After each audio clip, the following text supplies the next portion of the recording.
Hi, Szarka from Magpie Gemstones again. This time I'm going to show you how I make spirals. Wire spirals, once you've got them down, people use them a lot in wire wrapping. There's a couple tricks, and the tricks are different depending on the size of the wire. So first I'm going to show you like with a regular, probably 20 gauge wire, and then I'll show you with a really big wire, like maybe 10 gauge, and how that differs. Okay, let's see if you can see my hands. Yay! Okay. So here is a piece of wire. It depends on what you're doing. Usually it's on the end of something that you've wrapped. Like let's say I'm working on this and I want to wrap this into a spiral and bring it around the front. Well, that's the amount of wire that I have to work with, so it's kind of irrelevant how much wire we're using. So what I like to do is take my pliers with the smallest tipped ends, and these are really small. These are my Reveres. I have another pair that's really tiny. They're my Lindstroms. Let me see if I can find them for you. And that's if you want there to be no gap in the center. If you want there to be a gap in the center, then you use bigger pliers, of course. See how tiny those are? Those are really, really tiny. And so I give it a turn on my finger. And at this point, if you continue to wrap, what I find is that there's a bit of a squareness around that center point. So either take your flat nose or whatever. I like to use my crimping pliers, and I just give that circle a little bit more of a turn so it looks almost oval. Then grab my chain making pliers or my flat nose pliers, and I grab it right there on that round and hold it with just as much force it'll hold it, because if you hold it too hard you'll get wire marks. And I bend the wire against that circle, and I just keep going, and I grab every probably 2 or 3 millimeters to make sure that it stays right against that circle, if that makes any sense. Because what happens if you go like, let's see if I can do it wrong. If you go like this, like let's say you're going like this, it won't really stay up against the spiral. So I have to kind of force every bit of that wire, millimeter by millimeter, to be where it is that I want it to be. So then you stop whenever you want to stop, and there you have it. You have a spiral. I often like to hammer mine, so I'm going to give this a quick hammer and you can see the difference.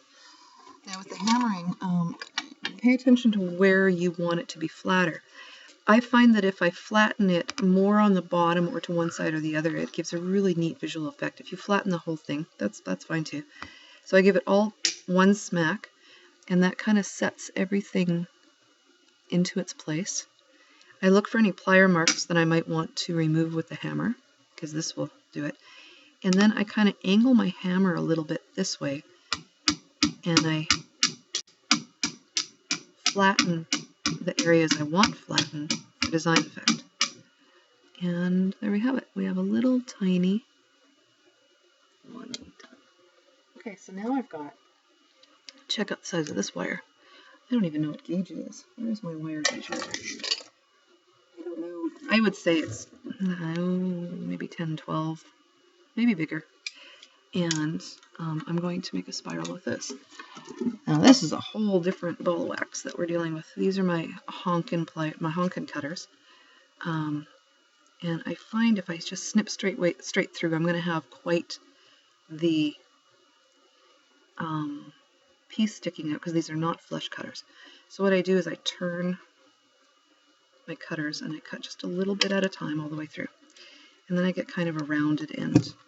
Now it's pretty chewed up, and so I'll take my smaller cutters, and I'll try to clean it up as best I can. Then I'll Dremel it, yada yada yada.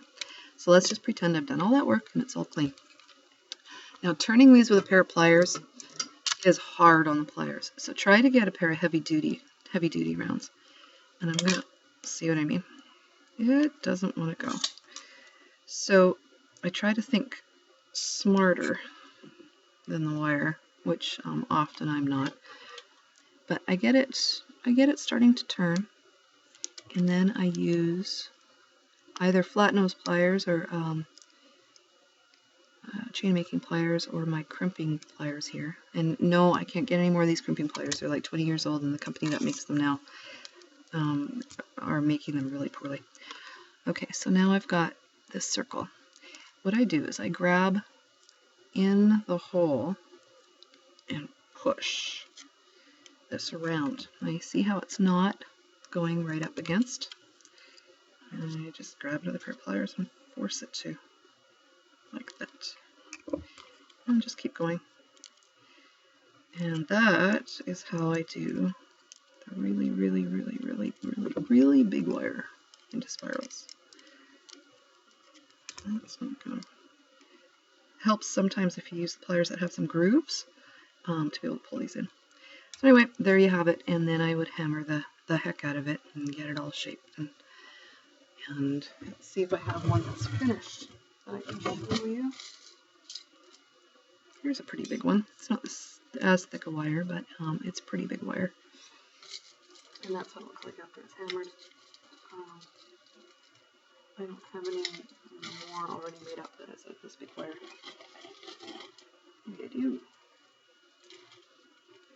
I do. I have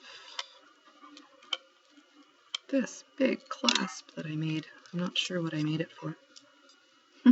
There you go. There you have it, and that's all there is to making a spiral.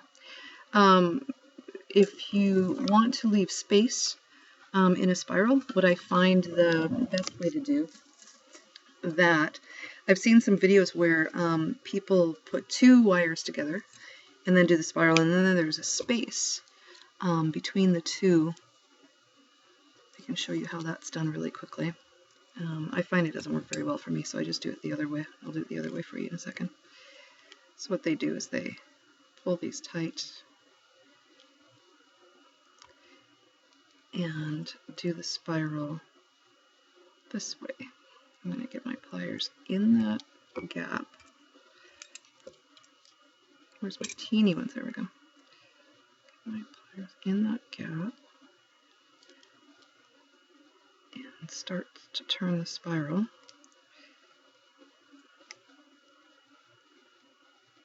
Like that. See? Just begin the turning of the spiral. Tuck that in a little bit.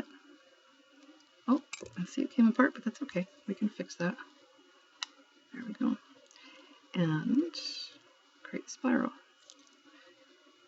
And try to keep these wires parallel as best as you can.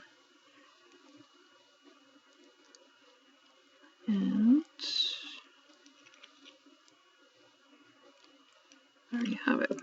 So then, snip out the inside. I'm going to pop it up so I can snip it out. Pop it up. You could probably do it without bending that middle wire as well. Just play with it and see what you come up with. And then you end up with evenly spaced matching spirals. That's something to play with. What I personally do is I start the spiral. See, and I pinch the end. And then as I'm going around, I just eyeball the amount of space that I want to have. And I grab it and keep it in that amount of space. See what I mean? And that way I have more control over how big that space is, and then the space can get bigger in some spots if I'm going to dangle something, like that. And before I cut the end off and before I do any hammering or anything, I start, if I want to make two matching ones, I start on the next one, and then I lay it against that one over and over again to see if it's matching or not. So I'm going to pinch, and I'll show you what I mean by that, and then this video will be over. I find it's a lot easier to do this with soft wire. It can be done with any wire though. That doesn't really matter. And as I showed you earlier, it can be done with any size. 24 gauge and smaller make really tiny, less structurally sound spirals though. And let's see.